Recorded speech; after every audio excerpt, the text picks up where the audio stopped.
Muy buenos días, misionero Miguel mwaramutse Miguel missioneri Marín Miguel Biramirazi Marine y todos los ministros, hermanos n'abakozi y b'Imana hermanas bose unidos bene allá en data n'abashiki Monterrey. bacu bakoraniye hariya muri Hoy Monterrey sábado uyu munsi kuwa 28 de gatandatu enero tariki de mirongo este ine año n'umunani z'ukwa mbere 2023 mw'uno mwaka wa y bibiri todos na los que mirongo están ine na conectados a gatatu través ndetse n'abandi del bose bihuje satélite natwe biciye Amazonas kuri satelite Amazonas o de internet canke kuri en internet los diferentes países, mu los bihugu diferentes bitandukanye lugares ahantu que hatandukanye tienen también reunión aho bafise el día de hoy. ibikorane uyu munsi.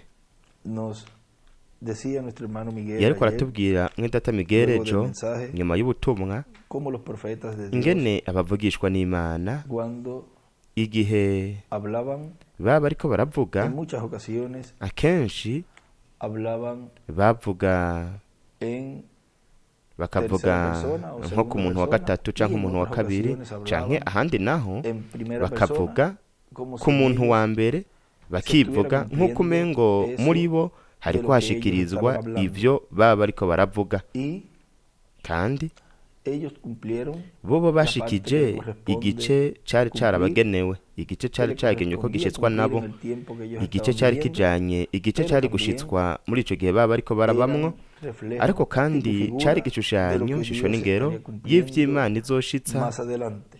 hanyuma. Nos dice Turabwirwa en el mensaje el ángel mu con el sello butumwa del Dios marayika vivo, afise ikidomejo c'Imana predicado el nzima domingo bwavuzwe 26 de ko Imana marzo itariki del 26 2006, z'ukwa gatatu muri 2006 dice en Buenos Aires, Argentina, yaravuze muri dice, Buenos y Aires aunque la Argentine, humanidad yaravuze ngo kandi nubwo no abantu sepa batazi qué es lo que ha impedido una tercera guerra icabujije ko mundial, haba intambara ya la gatatu cual será y'isi atómica, ari yazoba ariho aquí en el nyanganda, capítulo 7 ngaha del mu gice c'indwi Apocalipsis mu dice que vyahishuwe es havuga ko lo que ari impide que suceda ikibuza ko esa haba tercera guerra iyo ntambara ya mundial gatatu y'isi antes del llamado ni de umuhamagaro 144.000 w'ibihumbi hebreos. 144 vy'abaheburayo. Vean, antes de esa Murabi imbere tercera guerra mundial yuko haba iyo ntambara ya gatatu está el y'isi llamado hariho de los umuhamagaro 144.000 w'ibihumbi hebreos, 144 porque ellos son vy'abaheburayo, llamados kuko bo barahamagagwa antes de bahamagagwa comenzar imbere yuko la hatangura gran tribulación. akababaro gakomeye. Ellos son Bobo ni llamados y juntados, bobo como nos dice barahamagagwa bakegeranywa nk'uko tubibwirwa mu la gitabo página c'imatanijwe ku rupapuro 400 rw'amajana ane o amajana ane 359. mirongo itanu n'icenda. Pero Jacob Ariko dijo, Yakobo no te voy a dejar yaravuze si no me ati bendices. sindakureka ngo No ugende puedes partir. utampezagiye, ntushobora Yo me voy a kugenda quedar contigo. ngumana Yo quiero que nawe, venga un cambio ndashaka de ko haza situación. impinduka ku Esos buzima son los bwanje. 144.000 Ivyo ni ibihumbi 144 buscadores del abarose que han sido amahera tan deshonestos biciye con mu las masezerano yo finanzas, gufashanya, pero ariko cuando ntibigera ellos por fin bubahiriza tengan la cosa ayo verdadera masezerano. y la Ariko posibilidad de agarrarse de kw'iherezo ello, igihe bazobona allí ikintu c'ukuri estarán n'akaryo ko Moisés y kukigumya, Elías. Mose na Amén. Eliya bazoba bari Ellos ngaho. también lucharán Amen. con Dios hasta Nabo que los nyene bazonegana n'Imana 144.000 de las kugeza 12 ibihumbi tribus de 144 vyo mu Israel miryango sean 12 ya llamados y Isirayeli sacados fuera. bahamagawe bagasohorwa hanze. Y ella escribe Aho yanditse 11, ngo Apocalipsis 11, ivyahishuwe 3 11 gatatu 7, kugeza ku y ndwi, Apocalipsis 7, n'ivyahishuwe verso 7 2, umurongo y wa 14, kabiri verso na 1, 14 y umurongo wa mbere, Apocalipsis 10, n'ivyahishuwe del 10 del 1 kuva al kuri 7, rimwe kugeza ku y ndwi, Lucas 17, na Luka 30. Vean cómo todas 17:30. esas Murabe ingene escrituras bino vyanditswe vyose se cumplen ingene bishitswa en ese evento que está bigashikirizwa muri iki kintu kizoba kiriko kiraba. Kandi mwe murabona yuko mwe data Abrahamu nawe se reflejó yarashushanirijwe mu vyahishuwe 10, donde él decía y aho hablaba que yaravuga el ko séptimo ángel marayika w'indwi era esa escritura, ko yari esa ico escritura. canditswe, Y allí se refería kandi aho y estaba reflejando, tipificando aho el hariko séptimo hashushanirizwa ángel marayika dispensacional. w'indwi Y w'ikiringo. también Ndetse en Lucas vyongeye 17:30 no muri Luka él se colocaba 17:30 we también esa we escritura yarahashira ico y canditswe, también era cumplida ndetse kandi y caranashitswa. estaba allí reflejando Kandi aho también el ministerio yaba ariko del arashushanya quinto Elías. ubukozi bwa Eliya Vean cómo wa todas las gatanu. escrituras Murabe ingene ivyanditswe vyose tienen múltiples ingene bifise cumplimientos y ugushitswa múltiples kwinshi hamwe revelaciones, no como guhishurirwa lo leímos kwinshi, nk'uko de nuestro twabisomye hermano mw'idata William William ariko también, arabivuga, de los twaranabisomye escritos, no mu también vyo de lo yanditse, leído, ndetse de los mensajes twaranabisomye no mu de butumwa bwa Revera William Branham. Y así uno tiene que mirar Uko rero niko las umuntu escrituras y las ategerezwa kuraba promesas ivyanditswe hamwe n'amasezerano correspondiente al tiempo en que ahwanye están n'igihe viviendo, umuntu ariko las que se arabamwo, están cumpliendo aya ariko en el presente. arashitswa muri O sea, kubu, ni lo ukuvuga real ivy'ukuri. de esas escrituras que fueron reflejadas, Vy'ibyo vyanditswe publicadas en vyashushanijwe tiempos pasados, bikagereranywa y mu bihe profetas vyo muri kahise, ndetse no mu bavugishwa bo Sigue muri diciendo, kahise. eso sucede Abantu yavuga ngo justamente ivyo biba antes de neza comenzar la neza tribulación. imbere y'uko hatangura akabero gakomeye. Cuán hermoso, vean. mbega ingene bihimbaye, muraba ivyo biba Antes de comenzar imbere y'uko la hatangura gran tribulación. akababaro Y como gakomeye. Dios ha llamado mbega y ni ha gute juntado imana en yahamagaye cada ireregeranya muri buri dispensación gihe na buri a los kiringo escogidos abatoranijwe que están viviendo cuando Dios baba envía bariko un profeta. barahaba igihe imana yabirungitse Pues a través umuvugishwa de un hombre. ntibiciye mu O sea, a muntu, través de un ni hombre ukuvuga ngo es que biciye mu Dios muntu niho cumple imana siempre ishikiriza las promesas buri en gihe medio de la raza amasezerano mu biremwa Por lo abantu. tanto, kubw'ivyo ese rero será el que estará llamando y uwo niwe juntando los azoba ariko arahamagara 144,000, yegeranya ibihumbi 144 12,000 de cada tribu. ibihumbi 12 vya buri muryango. Cuán hermosos begene estos bihimbaye dos profetas abo predicarán bapfugishwa como babiri Juan el Bautista bazovuga y les ubutumwa nka dirán, Yohana umubatizi el reino babwire de los bati cielos ubwami está a bwo la mu mano. ijuru buregereje, Israel, Isirayeli arrepiéntanse. niwihane Arrepiéntanse de qué? igihaniki Arrepiéntanse de sus yihane pecados ibyaha y de vyayo su incredulidad hamwe no kutizera y kwayo regresen a isubire Dios. ku Mana. Ahora vean Rero murabe cómo esto ingene que ivyo leímos allí ivyo twasomye ngaho sucede antes ingene biba de la imbere gran tribulación. y'akababaro gakomeye. Ahora miren aquí en esta misma Rero murabe página, ngaha nyene kwa runo rupapuro nyene, él arriba we hejuru escribe, yanditse el ángel es ti igual marayika bingana Moisés Mose y Elías. na Eliya. Ahora recuerden, un Rero ángel mwibuke es umumarayika un ni mensajero, intumwa, o sea, será ni kuvuga un ángel azoba ari mensajero. umumarayika ntumwa. Miren murabe en el mensaje mu butumwa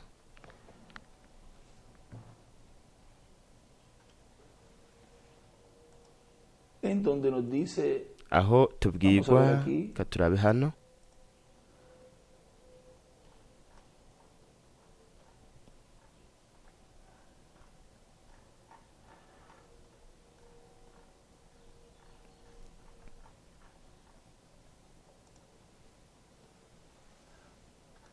esto está en el ivyo biri año 2005, mu mwaka wa 2005 mensaje bien agarrado de la ubutumwa bendición de Dios. mubwumvire neza Predicado imigisha el y'Imana 24 bwavuze de 24 diciembre z'ukwa 12 muri 2005. Dice aravuga ngo una partecita aquí, n'agace gatoyi gusa ngaha dice, aravuga por lo ngo tanto, kubw'ivyo así como rero Cristo vino en nk'uko el nombre Kristo de su yaje Padre, mu izina rya siendo el se primogénito de Dios kuba y yari umwana heredero del w'imfura trono w'Imana celestial n'umuragwa y w'intebe yo mu trono ijuru terrenal, hamwe n'intebe yo ku porque isi, él heredará kuko we ambos tronos. azoragwa izo ntebe zose. Ahora encontramos rero que para turabona una yuko persona ser kugira ngo coheredero umuntu con abe Cristo umuraganwa en na ese trono, Kristo kuri iyo ntebe será y'ubwami un ángel azoba del ari Señor umumarayika Jesucristo. w'umwami Yesu Un Kristo, mensajero. intumwa. Ángel significa umumarayika bisobanura un mensajero. intumwa. Recuerden que Dios ha mwibuke ko enviado Imana yarungitse mensajeros en cada intumwa tiempo muri buri y gihe en las edades, no mu bihe mandó by'ishengero, naho 7 ángeles yarungitse mensajeros abamarayika de ndwi Jesucristo. intumwa ba Yesu Porque Kristo, mensajero kuko significa, intumwa bisobanura, o sea, ni ukuvuga ángel significa, umumarayika bisobanura Un mensajero. intumwa. será un ángel azoba ari mensajero umumarayika de Jesucristo. intumwa wa Yesu Kristo. Ahora, rero ese ángel uyu mumarayika allí nos dice que es aho tubwirwa ko Moisés y Elías. ari Mose na Ahora Eliya. recuerden que Moisés rero y mwibuke ko Elías Mose na Eliya son los dos olivos, ko ari imyelayo ibiri son los ángeles n'abamarayika segadores b'imbuzi, que en su segunda venida ari bo mu kuza kwe vienen kwa kabiri con el Hijo del Hombre. bazanana O sea, el Hijo n'umwana del Hombre w'umuntu, ni viene ukuvuga ngo con umwana sus w'umuntu ángeles. azanana n'abamarayika biwe. Y kandi ese misterio, iri banga que es el misterio más grande, ariryo banga rikomeye cyane que estará siendo abierto irizohishurwa y está siendo comprendido kandi ririko riratahurwa final. muri kino gihe ca nyuma, en el cumplimiento de la mu visión de la gushitswa carpa, kwiyerekwa es gihema, lo que le estará niryo dando rizoba la ririko fe de riratanga rapto ukwizera ko kunyakugwa para los escogidos ser kugira ngo llevados así a la abatoranijwe cena de las bodas bajanwe del bityo mu Cordero. buzima no Sin bwo esa bw'umwagazi w'intama, revelación, hatabayeko no guhishurirwa ninguno puede ser nta transformado y n'umwe captado. yoshobora guhindurwa ngo Pero con anyakugwe. esa revelación, ariko hamwe no aquellos que kuguhishurirwa, están ordenados ya abo para bamaze obtener esa kugenegwa bendición, kwakira uno la mugisha recibirán y bazowakira la creerán, kandi la entenderán. bazowizera, bazowutahura. Y sigue diciendo aquí habana donde yavuga tuvimos, hano aho twari twagarukirije del mensaje del mu ángel con el butumwa sello de Dios marayika vivo. avuze ikidomesho c'Imana Dice, nzima, haravuga ngo Pero ariko byose bizoba byiza kandi bizoba kugira ngo byose bitegurwe kugira ngo habe ubwami bwa Mesiya. Bizoba byiza kuri abo bakunda Imana n'Imana ikabakunda. Ku bakundwa b'Imana byose bizoba byiza. Marayika afise ikidomesho c'Imana nzima, jewe nzomumenya, nande wundi azomumenya? Namwebwe mwese namwe. Rero ngahavuze ngo nzomumenya. We niwe aza nk'uko biri muri Matayo 24 umurongo wa 31 havuga ngo azotuma abamarayika biwe n'ijuru ringanya inzamba bakoraniriza hamwe batoranije uhereye ijuru ritangurira kugeza iyo riherera. Aje n'ijuru ringanya inzamba, aje n'inzamba ikomeye muri Yesaya 27 umurongo wa 13 kugira ngo yegeranye abatoranijwe n'Imana. Iryo ni ijuru ringanya inzamba ryasezeranije ko rizovuga. Iyo niyo nzamba ya nyuma yo mu Bikorinto ba mbere igice cya 15 umurongo wa 48 kugeza ku 58, umurongo wa 49 kugeza ku 58, no mu Bitesalonika ba mbere igice cya 4 umurongo wa 12 kugeza ku 17. Iryo ni cyo ringanya ry'inzamba canke inzamba y'Imana, inzamba ya nyuma ariyo ishushanywa n'umunsi mukuru w'inzamba. Kubw'ibyo rero iyo niyo nzamba y'indwi yo mu Vyeshuwa igice cya 11 umurongo wa 15 kabandanya. Inzamba ivuga ku bijanye n'ubwami bw'Imana, itangariza ubwoko bw'Abaheburayo ubwami bw'Imana hamwe n'igihe cyo kugarurwa k'ubwami bw'Imana mu bwoko bw'Abaheburayo. Kubw'ibyo rero ishengero ry'Umwami Yesu Kristo hamwe n'ubwoko bw'Abaheburayo bakeneye ukuza kwa marayika afise ikidomesho c'Imana nzima. Twese turakeneye yuko agaragara ngaha ku isi hagati mu iyobokamana ry'Abakristo hanyuma no mu bwoko bw'Abaheburayo. Murabe ateruza kugaragara, ateruza kugaragara ngaha ku isi kugira ngo hashitswe impamvu hasezeranijwe yuko azorungikwa aho ishengero ry'Umwami Yesu Kristo hamwe n'ubwoko bw'Abaheburayo aho bazohezagirwa cane. Muri uno mumarayika, muri iyo ntumwa ari we azoba aramuvugishwa wa nyuma, kandi azoba aramuvugishwa w'ikiringo. Hazoba hari inkoni ya Yuda n'inkoni ya Efurayimu. Nk'uko inkoni ya Yuda n'inkoni ya Efurayimu zari ziri mu maboko ya Ezekiyeli, ni nako zizoba ziri mu maboko ya marayika aza afise ikidomesho c'Imana nzima. Kubw'ibyo rero kubona izo nkoni zibiri mu maboko y'umuvugishwa, iryo ni rimwe mu mabanga yo kungwa kw'izo nkoni zibiri kubwo kugarurwa k'ubwami bwa Dawidi. Hatabaye kungwa kw'izo nkoni zibiri, mu yandi majambo kw'amahanga muri izo nkoni zibiri, ntihazoba kugarurwa kwa Isirayeli. Ukugarurwa mu mwuzuro kuzohaba igihe izo nkoni zibiri hamwe n'amahanga ajanye n'izo nkoni zibiri, igihe azoja hamwe akiyunga, no kugira ngo habe umuhamagaro no kwegeranywa ko batoranijwe. Marayika araza afise ikidomesho c'Imana nzima. Mu yandi majambo igikorwa Imana izoba iriko irakora biciye muri we azoba ari igikorwa c'ubumwe, ukunga ubwoko bw'Abaheburayo, ukunga imiryango 10 hamwe n'imiryango 2 kugira ngo Isirayeli yuzure ikwire, kugira ngo umuriro w'Imana ushobore kuza, umugisha w'Imana, umuriro wa mpwemu uze ku bwoko bw'Abaheburayo, ushobore kwinjira muri ayo magufa yumye ariyo hanyuma yegeranye. Igufa ryegeranye na rigenzi ryaryo, haza ko imitsi, urukoba, ariko nta mpwemu yari bwajemwo. Nuko rero bari bagipfuye, ariko mpwemu yarahamagawe. Imana ibwira umuvugishwa ko yohamagara mpwemu mu miyaga 4. Mpwemu agaruka muri Isirayeli mu bukozi bwa marayika afise ikidomesho c'Imana nzima. Marayika afise mpwemu yera, uwo ni wahamagara mpwemu, nuko agashigwa muri Isirayeli. Murabe ingene mpwemu w'Imana, murabe ingene agaruka kandi muri Isirayeli nibiciye muri uno mumarayika afise ikidomesho c'Imana nzima. Mu bukozi bw'uno mumarayika hazoza imigisha yose y'Imana ku bwoko bw'Abaheburayo, nk'uko kandi bimeze no kw'ishengero ry'Umwami Yesu Kristo. Kubw'ivyo rero ubukozi bw'uno mumarayika bw'ino ntumwa buteruza kuba bujanye n'iyobokamana ry'Abakristo hamwe n'iyobokamana ry'Abayuda, kandi buteruza kuba bujanye n'abantu bose. Azoba ari intumwa y'ikiringo, umuvugishwa w'ikiringo. Abo hari indwi gusa, kandi uwo ni umuvugishwa w'indwi w'ikiringo. Rero murabe ingene ngaho atwereka yuko mu kiringo c'indwi arico kiringo c'ubwami yuko hamwe n'ino ntumwa niyo ihamagara ikegeranya ikademako ikimenyetso 144 kandi muri uyo niho hazoba hari zino nkoni zibiri mu maboko y'umuvugishwa nk'uko byashushanirijwe muri Ezekiyeli igice ca 37. hanyuma yo muvugishwa nyuma y'uno muvugishwa w'ikiringo wo mu kiringo c'indwi ikiringo c'ubwami ntabwo hazoba ubundi muvugishwa w'ikiringo. uyu niwe azosozera umugambi w'Imana, kandi ino ntumwa hamwe n'ino ntumwa ishengero rizoronka ukwizera guhishurirwa kurihesha guhindurwa kugira ngo buri ugize ishengero wese ahindurwe hanyuma ajanwe mu mazima no kubw'umwagazi w'intama. kandi mu bukozi mpwemu yera azoba ariko arakora biciye muri uno mumarayika hazohamagagwa 144 by'abaheburayo. rero murabe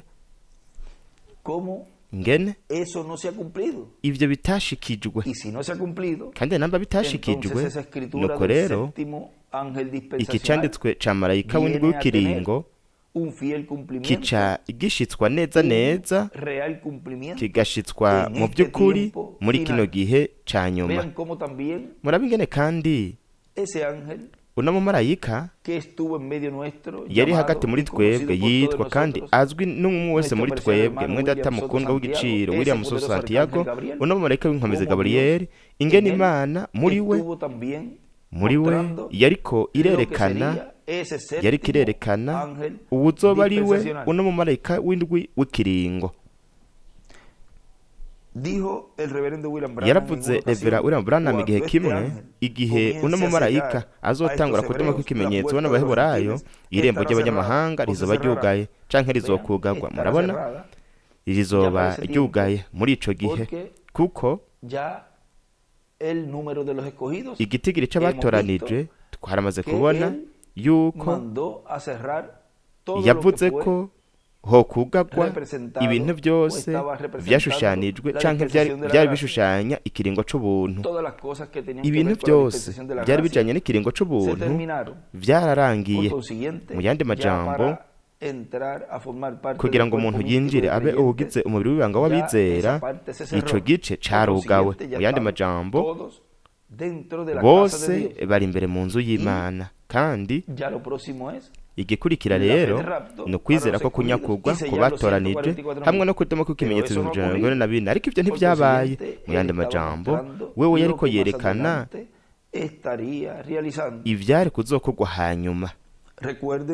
mwibuke ko muri Luka igice ca 13:21-27 Kristo yavuze yuko irembo rizoba ryugaye kandi ryaramaze kugagwa.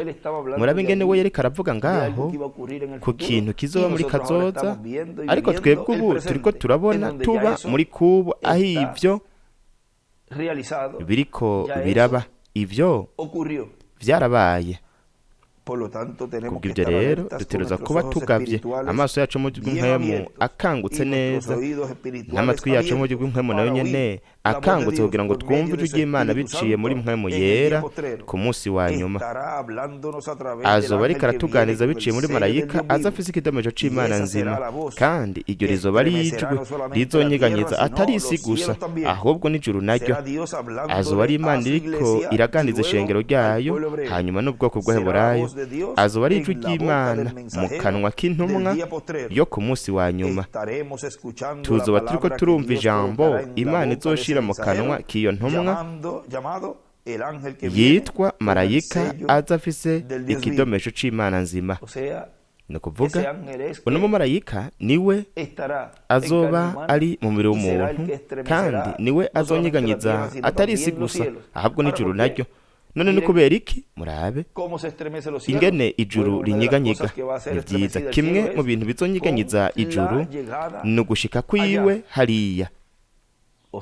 ni ukuvuga ni gute ari ugushika kwiwe hariya? murabe hariya bararindiriye ubwo bukozi kugira ngo bugaruke, kandi ivyo biba imbere y'uko hatangura akababaro gakomeye. kuko mwibuke ko Mose na Eliya, Revera William Branham yavuze ko batigeze babona urupfu. Rero wewe wovuga abavuga yuko ugushitswa kuri isezerano ryose ari muri mwe data William So Santiago, batereza kuraba imfuruka zose Imana iriko yerekaniramwo bino vyanditswe kugira ngo bashobore kubitahura, bashobore kuvyumva bitahure, nubwo babandi gusa babandi Imana yungura ubwenge igashurira ivyanditswe aribo bashobora kubibona gusa, abandi ntibashobora kubibona. Ariko murabe we yaramaze kugenda kandi ntabwo habaye umuzuko. Rero hariho urupfunguruzo ngaho rukomeye cyane, kandi nuko igihe bo bazogendera uburinganire bwa gatandatu, ubwo bukozi ntabwo buzorenza iminsi 3 aho bazobura ngaha ku mumbe w'isi, kuko mpwemu w'Imana azokwinjira muri bo kandi hanyuma bahaguruke. Ni kuvuga bazogira gusa ikiruhuko cy'iminsi 3, kandi ico ni ikintu gikomeye kandi gikomeye cyane dukwiye kugaba, kwitwararika, kugira ngo bityo dushobore kumva no gutahura ahashikirizwa neza rino sezerano. Niki cyanditswe cyo mu Byeshuwe 11:3 ukabandanya. Murabe mu gitabo cy'ibihe by'icengero ku bapuro rw'amajana 229 hepfo haravuga ngo umuntu yaravuze ati, ngaha turaruhutse mu gihe tukirindiriye ukuza ku mwami. Aho yandika ngo Mateo 27:57-53. Aha n'igihe Yesu yaje kuzimu, hanyuma acaca muri paradizo mu gikiriza c'Aburahamu, aca azana mu muzuko, aca arazura abari baravuye mu mubiri bo mw'isezerano rya kera. Ariko n'igihe kingana gute yamaze ngaho? Ni iminsi 3 gusa, hanyuma aca arazuka. Murabona yuko ivyo byabaye hariya mu kuza kwe kwa mbere, murabona yuko bizoba mu gushitswa kwa nyuma kukuza kwe kwa kabiri. Yandika kandi ngo Ivyahishwe 11 kuva kuri 3 kugeza kuri 12, kandi ibyo si bindi ni ubukozi bwa Mose na Eliya. Murabe aha turiko turabibona neza n'ingene ivyanditswe bitegerezwa kugirwa, kandi umuntu akabiraba mu mfuruka zitandukanye kugira ngo ashobore gutahura, amenye iri banga ryo kuza k'umwana w'umuntu azananye n'abamarayika biwe, hamwe no kuza no gushitswa kwa marayika w'indwi w'ikiringo. Kuko mwibuke yuko ikiringo c'ubwami kirinjira kigashika no kuherezo y'ikimpumbi, hanyuma kikinjira mwico kiringo arico kiringo gihoraho. Rero dufashe ibitigiri, kuko nk'akarorero turashobora kuvuga yuko hariho gusa intambuko ndwi, igihe cyo kubiza furuka akabaye 18. Ariko murabe duharuye n'igice c'intumwa, nuko rero iyo bari intambuko y'icenda, ni nk'intumwa. Tuvuga yuko hari intumwa ndwi z'ibihe by'ishengero, ariko duharuye Pawulo, Petero yabaye umuvugishwa, Ananiya, si Ananiya wa wundi umugabo wa Safira, Ananiya nawe nyene yaramuvugishwa, niko ivyanditswe bivuga. Aho rero hoba hari indwi, Petero 8, Ananiya 9, kandi reka tuvuge n'iyindi ntumwa nawe nyene yabaye umuvugishwa, na Yesu 10. Murabona umuntu ntakwiye guhanga amaso gusa ngo ace agumana n'iki gice cy'ivyanditswe ko hariho intumwa indwi gusa z'ibihe by'ishengero bavugishwa. Bamwe mbere babaye basubije ibintu mu buryo. Umunani ngo igihe cy'ibiri kubizifuruka, ndetse kandi intambako y'umunani ngo igihe cy'ibiri kubizifuruka, ndetse kandi turashobora no guharura nk'akaro duharuye ubukozi bwa Mose. Murabe ingene we yanditse ngaho yuko Yosuwa mu kugaragara kwiwe kwa kabiri k'ubukozi bwa Mose, Data William ivyo ntiyabivuze, ariko byari byanditse ngaho. Murabe Mose nk'umwe, Yosuwa nk'ubukozi bwa kabiri, Yesu nk'ubukozi bwa gatatu. Mwiyumvire, ndetse no mu gitabo c'imirongo Data Branham yavuze ko marayika yamubwiye yuko yari yakoze nka Mose, kandi iyo bari wa 4. Hanyuma hagaca haza marayika w'Umwami Yesu Kristo, nawe nyene yavuze yuko avize impemu n'ubukozi bwa Mose, iyo bari wa 5. Hanyuma turabona kandi ngaho imyera y'ibiri, iyo bari wa 6. No kuvuga ngo umuntu ace kuraba neza umuntu abona imfuruka zitandukanye, kandi reka tuvuge yuko tuharura mwenda Aburahamu nk'ufise ubwo bukozi bwa Mose, kuko ntabwo yari afize, ahubwo yari yakoze nka Mose. Ariko reka tuvuge ko twamukuramwo, kuko igihe yari agiye kuja muri Isirayeli, mpwemu w'Imana marayika yaramubwiye ati si igihe cawe, kandi si n'ubwo bukozi, ni ukuvuga ngo garuka subira inyuma, kuko aho nyene yavuze yuko hariya Eliya azogenda aherekejwe n'ubukozi bwa Mose. Reka rero dukuremwo igice camwe Aburahamu kugira duharure neza ahavuzwe yuko ubwo bukozi bwari buri muri abe Mose. Bwa mbere Yosuwa tumugize nk'uwa kabiri, kuko yaravyanditse hariya. Yesu nk'uwa gatatu tumuharuye, kuko muri Yesu harimwo ubukozi bwose.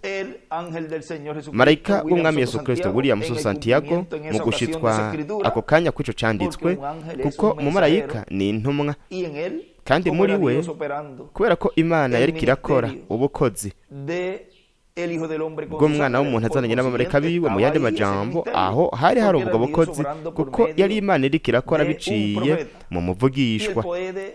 Kandi iyo irashobora gukora ubukozi yipfuza gukora, igakorera muri uwo muntu, muri uwo muvugishwa umwanya wose ishakiye. Ni ukuvuga ngo irashobora gukora ubukozi bw'ikiringo mu gihe runaka muri kahise, nuko umwanya uro wose hagakorwa ikintu icakozwe n'ubukozi bw'uwo muvugishwa ubwo yakoze muri kahise. Kuko nk'akarorero b'abana b'imituragaro, bobo bamwe bashaka kwicara, nyina wabo yashaka ko bicara umwe muri buri ruhande rwa Yesu, icipfuzo yamusabye. Murabe hantu batashaka kwakira Yesu, baramubwiye bati, urashaka ko tumanura umuriro ukava mu ijuru ukabaturira bose? Murabe, ubwo n'ubukozi bwa Eliya. No kuvuga ngo iyo ivyo biza kuba ngaho, Imana ikaza kubibemerera, aho hari kuba hari ubukozi bwa Eliya buriko burakora. Murabona? Kandi uko niko rero biri ku bijanye n'ubukozi, kandi uko niko Imana ikora muri buri gihe iyo irungitse umuvugishwa ku isi. Ariko murabe, reka twongere tugaruke kuri Mose uwa mbere, Yosuwa uwa kabiri, Yesu uwa gatatu, marayika w'umwami Yesu Kristo uwa kane, hanyuma uwa gatanu Ivyahishuwe igice ca 11. Uno mumarayika aza afise ikidomejo c'Imana nzima, kugira ngo ahamagare yegeranye 144 by'Abaheburayo. Murabona aho dufise ubukozi butanu bwa Mose, kandi ku rundi ruhande turabona n'ubukozi butanu bwa Eliya.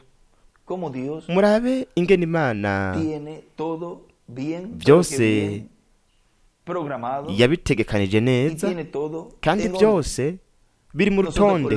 Twebwe hamwe n'ivyiyumviro bifise aho bigarukira bike, ntidushobora kubona ingene Imana ikomeye mu mugambi wayo. Ariko turashimira Imana ko yaduhaye uno mwihwezo nk'abavugishwa, ari wo ubwenge bufise aho bugarukira bw'ibiremwa abantu budafise.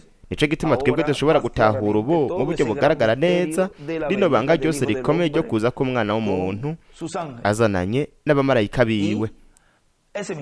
Kandi rino banga, kubwa rino banga hamwe n'igituma iri banga ririko riramenyekanishwa, ishengero rikaritahura, nivyo bizotuma turonka ukwizera ko kunyakurwa. Nico gituma atari ibintu biciye bugufi nk'uko ngo vyoba vyarashikijwe hanyuma abantu bose mu kwizera ino ntumwa mwe data mukundwa William Santiago, ngo hanyuma hamwe n'ivyo bace baronka ukwizera ko kunyakurwa.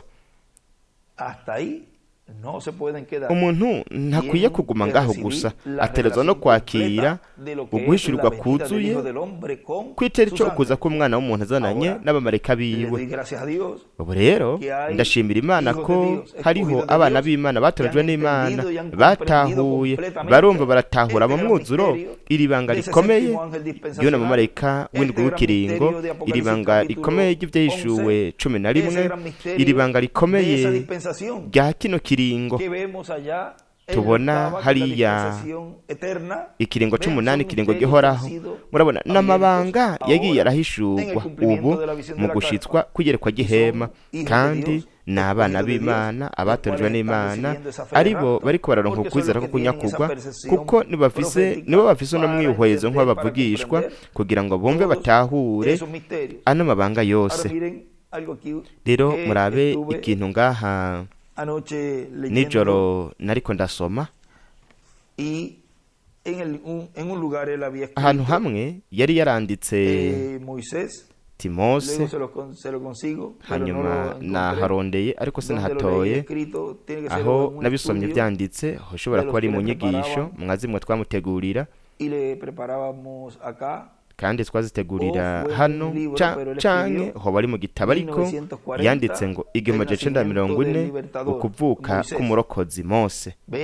Murabe kuko we yaje muri ico gihe kugira ngo adukure, kugira ngo ashitse ukurokogwa nk'uko Mose nawe yaje kugira ngo ashitse ukurokogwa k'ubwoko bw'Abaheburayo abakura muri Egiputa. Muri iki gihe naho yaje kugira ngo adukure muri buno bwami bw'umwijima, ubwami bw'abanyamahanga, adushire mu bwami bw'umuco, nuko adukure kandi no mwino si y'amadini. Kandi ibyo byose byarashikijwe, ariko murabe ingene we ngaho yahashize ati nk'uko mu gihe ca Mose habaye kuvuka, kandi yatanguye ubukozi bwiwe nyuma. Nk'akarorero rumwe Data William mu butumwa bwinshi yaratubwiye ko we yatanguye ubukozi bwiwe, n'amatwi ashobora guharura hanyuma amaze kwakira umwami nk'umukiza wiwe igihe yabatizwa, canke imbere yaho gato nk'hariya yari yavuze nko mu 59 canke 60 muri ico gihe mu matariki nk'ayo, ariko hanyuma yatanguye ubwo bukozi mu 63. Murabona yuko hariho amatariki we yagiye aramenyekanisha, aho ubu byaravuzwe mu buryo bwagutse, mu buryo bugaragara neza ivyo byose, kuko murabona yuko we igihe yatangura ubukozi bwiwe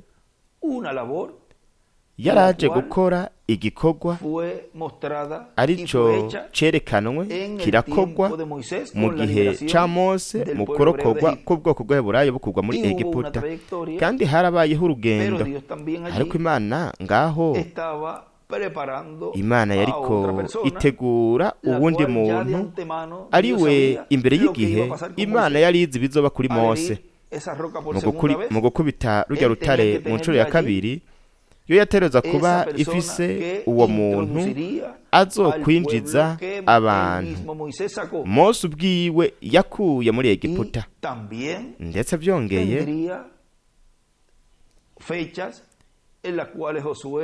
yari kugira n'amatariki ayo Yosuwa yari kuvukirako, akanitegurira igihe yasigwa, ndetse n'ibindi kugira ngo hageze umwanya w'uko Imana imukoresha uwo muntu azobe yiteguye. Imana buri gihe ibifise umuntu yiteguye, yateguwe. Rero murabe ngaho ivyo yanditse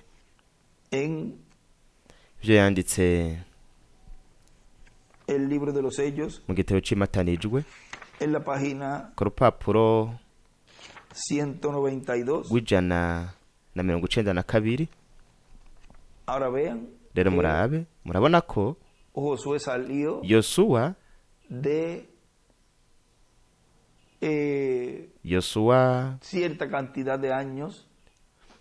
yaje mu myaka runaka, mu gitigiri runaka c'imyaka, kandi nukuraba neza ngaho imyaka Yosuwa yasohokeyemwo yaravyanditse ngaha ahantu runaka, ndetse no ku itariki yavukiyeko, kuko ivyo byose bishushanya ibizoba muri kino gihe. Kuko mwiyumvire, we yaririnze ko icyo gikoresho azokoresha ko covuka mu gihe aho hariko haratangura ubutumwa bushasha bw'ikiringo. Ariko suko hariko hararangira ikiringo c'ubuntu, hatangura ikiringo c'ubwami. Ariko ivyo vyari gutwara umwanya kandi birafise n'ukuntu bigenda birabisikanya. Ariko Imana kandi yariko irategura umuntu. Ivyo biri mu gitabo c'imirongo ahantu hamwe, aho yavuze yuko Imana itegura umuntu kugira ngo azokora igikorwa. Reka tubirabe n'ingoga hano, reka tubirondere ico gice.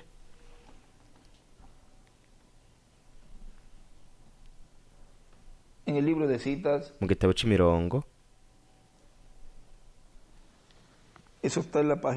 ivyo biri ku rupapuro rwa 46 mu gitabo c'imirongo agace ka 12-18. Nuko rero twebwe muri iri joro turashaka kwiyumvira kuri ivyo, kandi twibuke yuko muri runo rwamo rwose Imana idashobora kurungika ikanguro itararonka umuntu wo kuryakira, kandi imbere yuko natwe dushobora kuronka iryo kanguro, Imana itegerezwa guhamagara hanze ikanamenyereza umuntu. Imana imenyereza umuntu kugira ngo ajane ubutumwa bwayo. Agacapura ibiri ko bizifuruka, ndetse kandi acayandika ngaho ngo umuntu azana ikanguro.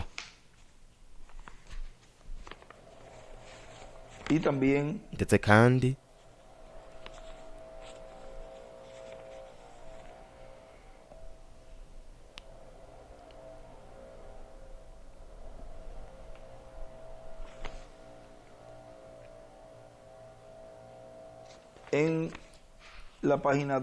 no ku rupapuro ku gace k'amajana 286, reka turabe ngaha ico atubwira.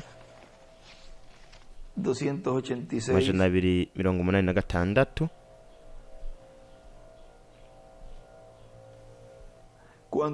igihe we yariko urupapuro rwa 34 igitabo c'imirongo, igihe yariko ariga, igihe yariko aramenyerezwa, ntabwo yashobora gukoresha ububasha bwose, ntabwo yari bwabukoresha, yari akiri umwana, ariko ntabwo yari bwimikwe. Imana yashize muri we umwambaro wo kudapfa, vyerekana yuko we yawakiriye. Nico kintu Imana izokora, ikorera abana bayo ngaha ku isi. Umunsi umwe izobahamagara ku ruhande, shengero, nimwayumvira gusa mukitondera ijambo ryayo mukaryizera, izoshira mu ishengero imbere yo kuza kwa Yesu Kristo, izoshira mu ishengero ububasha bwose Yesu Kristo yari afise muri we buzoba buri mu ishengero. Kandi aho arabandanya, murashobora kuhasoma hose, aho yanditse ngo umwambaro wo kudapfa ukuragwa mu mwuzuro, vuga ibintu bizoremwa.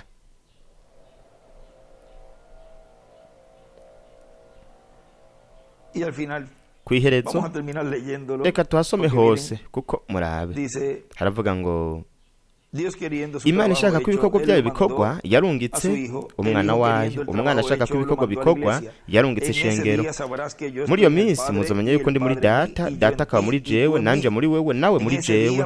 Kuri uwo munsi, kuko bwabo basha nyene buri muri twebwe, bamwe uhoraho Imana yaruhukiriza muri Yesu Kristo, bwabo basha nyene bwari buri muri Yesu Kristo, ibushira mu bana bashizwe mu mubiri wanga wa Kristo, ugushirwamwo umwana. Yabajanye ahantu runaka, igira ibirori imbere y'abamarayika, nuko ibashiramwo ivyari biri mu mubiri wa Kristo. Nuko abo bantu barafise ububasha. Reka ndababwira ibi, namba mushobora kumfata nk'umufana kuva muri iri joro ukabandanya. Ibi bintu nyene, ibi mvutse bizoba, hazoba ububasha buzokwinjira mu ishengero, kandi ubu buza muri uno mpwemu yera, kugeza ubwo azosiga abantu, kugeza ubwo bazovuga ijambo, nuko rikarema nk'uko. Ntitwigeze kubona ububasha buza kw'ishengero ubu. ndazi ko ari ukuri. Bwira uno musozi ati shinguka utabwe hariya ntubikekeranye mu mutima, ariko wizeye ko ibyo wavuze bizoba, uzoshobora kuronka ibyo wavuze uzobironka. Rero uku nukuragwa mu mwuzuro, nico gituma hejuru yanditse ngo ukuragwa mu mwuzuro, vuga ibintu bizoremwa. Ishengero ririko rishirirwa mu kibanza aho umwuzuro w'ububasha bwa mpwemu yera winjira mu ishengero, nuko aho yaciye acapura ibiri komeza ifuruka hamwe n'ibihe by'ishengero n'akarongo kerekeza mu ibiri komeza ifuruka, aho bwinjira mu ishengero, nuko akanwa k'abanegura kazoca kugagwa. Azoba ari igihe kigufi. Yesu yaraje avuye ku musozi, nuko acagenda neza neza atumbera i Karuvariyo. Mwiyumvire, ntibizomara igihe kinini, ariko azoba ari hano. Aho yanditse ngo yamaze kuragwa mu mwuzuro imbere yo kuza k'umwami. Azoba ari igihe kigufi, igihe c'inyongera, kandi iki nico gihe, ico nico gihe turiko turabamwo. Azoba ari igihe aho ishengero ry'umwami Yesu Kristo rizoba ririko riragwa mu mwuzuro. Rero murabe ngaha akandi gace gatoya mu gitabo c'imatanijwe ku rupapuro rw'192 haravuga ngo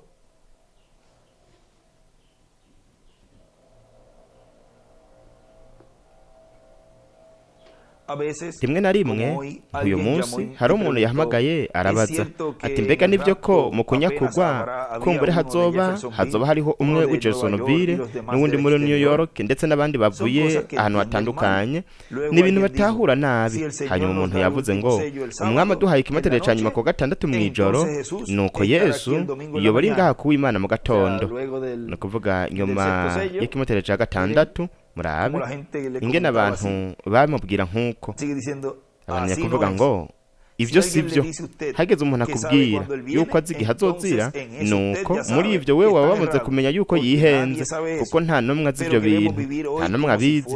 Ariko dushaka kubaho uyu munsi nk'uko coba ari ico gihe nyene, nk'uko hoba ari uyu munsi. Rero ngira ngerageze kunyeganyiza ubwenge bwanyu. Murabe ngaha yaragiye kuvuga ikintu gikomeye cane, kandi murabe mu byo yanditse muri bino bitabo bibiri mfise bizinguruye ngaha mu gitabo c'imatanijwe.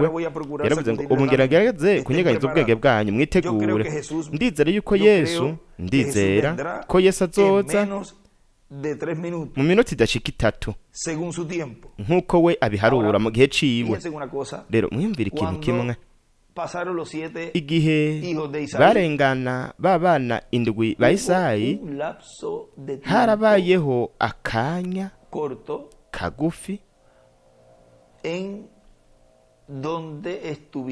aho bategerezwa kuba barindiriye gato, mu gihe bari bagiye kurondera uwo munani, kuko yarabaje ati nta wundi mwana ufise, teko ndafise uwundi ari hariya aragiye intama, n'umwungere w'intama.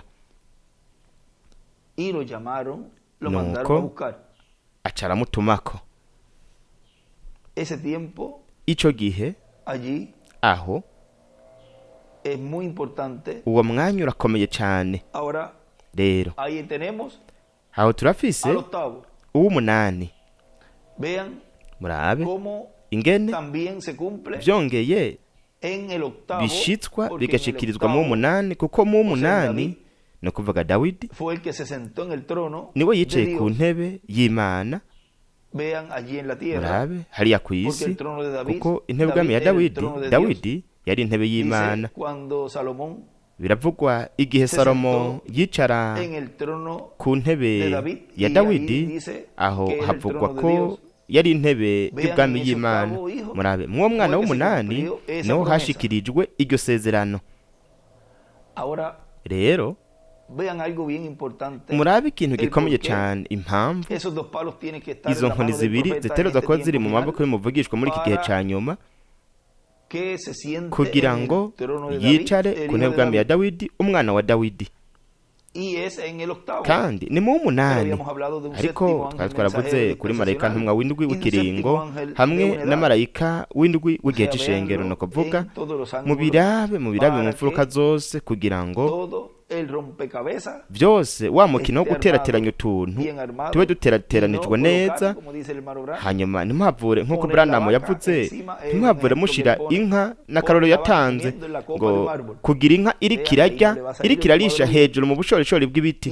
Ni ukuvuga ibyo ntibyo byahuye neza, kandi hategerezwa kuba hariho umuntu aterateranye uwo mukino wo guterateranya utuntu, kandi ibyo bishobora gukorwa na mpwemu w'Imana gusa, mpwemu yera.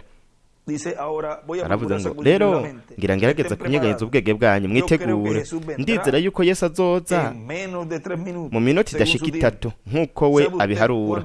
Mwamuzi ico gihe ko coba kingana, yoba ari nk'imyaka 35, kuko mwe murazi yuko imyaka 1000 ari nk'umunsi umwe. Yandika ngo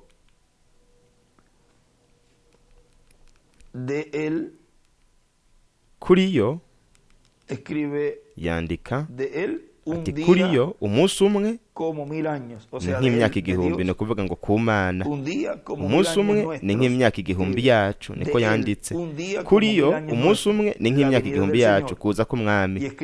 Aca yandika kandi ngo 30:35, ni ukuvuga ngo kuva ku myaka 30 kugeza ku 35 mu kuza k'umwami.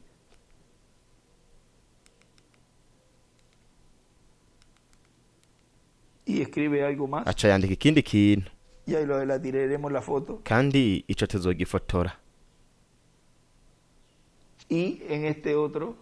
Muri iki kindi gitabo yanditse 1963 guteranya imyaka 35 1998.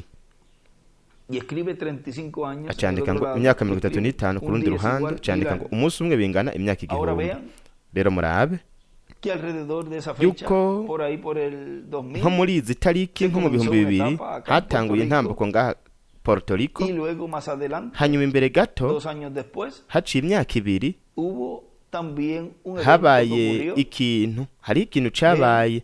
Murabe yuko murabona yuko dutegerezwa kwitwararika ibi byose kugira ngo ntibiducike, kuko kuba mwedata Branham yari integuza yo kuza kwa kabiri k'umwami, we yategerezwa hamwe n'ubutumwa bwiwe gutegura no gushiraho urufatiro, igicaniro, kugira ngo ibintu byose yari kategurira inzira bitegurirwa inzira neza, bityo ihanga ry'Imana ribe riryamiye amajanja, kandi biciye muri mpwemu w'Imana, Imana ibungura ubwenge, ibahishurira ibyanditswe, kugira ngo ku iherezo ry'ibihe bashobore kumenya neza nk'uko hariya bamenye igihe Samuweli yari arimwo kugira ngo asige urya mwana wa Isayi, ariwo yari uw'umunani. Bobo aho barabimenye, kandi nawe nyene yaramenye uwo muntu uwo ari we, uwo ari gusigwa na Samuweli. Ni ukuvuga yuko buri gihe hariho igihe co gutahura, co kumenya ibintu neza, kandi ihanga ry'Imana muri iki gihe nayo nyeretereza kuba rigavye riryamiye amajanja kugira ngo rishobore kumenya ibi vyanditswe biriko birashitswa muri iki gihe ca nyuma, muri uno mwana w'umunani wa Isayi. Mwibuke ko ivyanditswe bifise ugushitswa kwinshi, kandi bifise no guhishurirwa kwinshi. Utegerezwa kubirabira mu mfuruka zitandukanye kugira ngo bihure. Abananye kuvuga ngo kuko mwe murazi yuko imyaka 1000 ari nk'umunsi umwe. Nuko rero iyo musomye aho intumwa yavuze ati igihe kiregereje ngaha mu vyeshure Yohana, mbega murazi igihe cyaciye yavuze ivyo hoba ari nkejo. No kuvuga ngo yashaka kuvuga bimwe Yohana yavuga nkuko Imana ibiharura, ntiranahera n'iminsi 2. Nuko rero namba hasigaye munsi y'iminota 3 kugira ngo aze, iyo yoba ari nk'imyaka 30 kuri twebwe. Ariko mwiyumvire ico iminota 3 isigura kuri we. Yaramaze guhaguruka kugira ngo aze. Nuko rero rimwe na rimwe dusomye we abari karavuga mu mvugo y'ijambo atari mu mvugo yacu. Hanyuma menye yuko azoze ejo mwijoro, ejo mu gatondo no kwiga, nkamusaba yuko ampa ubutumwa bujenye n'ikimatere ca 4 nkaza ngaha kubuvuga. murabona ndashaka gukora ibintu iminsi yose nk'uko umengo ubu woba ari wo munsi wo kuza kwiwe, kandi sinzi ahantu heza noba ndi uretse ngaha nyene ndi mu gikorwa canje. Tubandanye dukora kugeza igihe azozira. Murabona murabona yuko ibyo biterezwa kubandanya, nico gituma mvuze. Kandi igihe byaba igihe mwe data William yari agihari, baramubajije namba boreka kwiga canke bakareka gukora, yababwiye ati bandanya mwige, bandanya mukore. Urabona nanje nyene nobahanura, kandi nobahanura yuko mwobandanya mwiga mukabandanya mukora. Murabona yuko yavuze ngo umunsi wejo yari kuvuga ikimatere ca kane, kandi ajejo azosanga ndiko ndahishura ikimatere ca kane ndi ku gikorwa, ndokuvuga ndi ku gicaniro ndiko ndavuga ubutumwa. Uko niko buri muntu wese ategerezwa kubandanya mu bikorwa vyiwe akora, kuko dutegerezwa gukora ibyo, dutegerezwa gukora inshingano zacu ngaha ku isi mu gihe tukiri mwino mibiri yo ngaha ku isi. Rero ibyo twavuze nk'uko tubicako hejuru, ibi byose ngene Imana ishitsa ijambo ryayo, kandi rishitsa, kandi rifise ugushitswa kwinshi mu bihe, mu bantu, mu mahanga, ndetse no mu biremwa nk'abantu umuntu kwita iciwe, aribo Imana ishushanyirizamwo mu bihe byaheze. Kandi irashobora gushitsa icyanditswe inshuro nyinshi iyo Imana irungitse umuvugishwa akaba ariko ashitsa ico canditswe. Uwo de muvugishwa arashobora kuza agasoma ico canditswe kigashikirizwa muri we. Ntidushobora kuvuga tuti oya ico canditswe ntashobora kugisoma urya muntu, kuko kino canditswe carasomwe mu bihe byaheze nawe amuvugishwa yaza akagenda. Ariko mwibuke yuko ivyanditswe bifise ugushitswa kwinshi. Ni byiza reka kino kiyago tucite ku rupapuro rwa 36 mu gitabo c'imirongo, urupapuro rw'amajana 18, aho yanditse ngo umuntu afise ikanguro. Ico nico cigwa c'iki kiyago c'uyu munsi. Urakoze cyane mwe data Miguel Biremurazo Marine n'abakozi b'Imana bose bakorera hariya muri Monterrey Mexique, ndetse no mu bihugu bitandukanye aho bariko bumviriza iki kiyago co mwakano kanya mu cigwa umuntu afise ikanguro, azana ikanguro. Imana bahezegere kandi barinde. Turaza kubandanya dusenga kugira ngo ku munsi wejo Imana izoduhe ibintu byose bijanye n'ino ntangamarara iyo tuzokora imbere y'icigwa dufise cejo, arico ari banga ry'uburinganire. Imana bahezegere, Imana barinde mwese.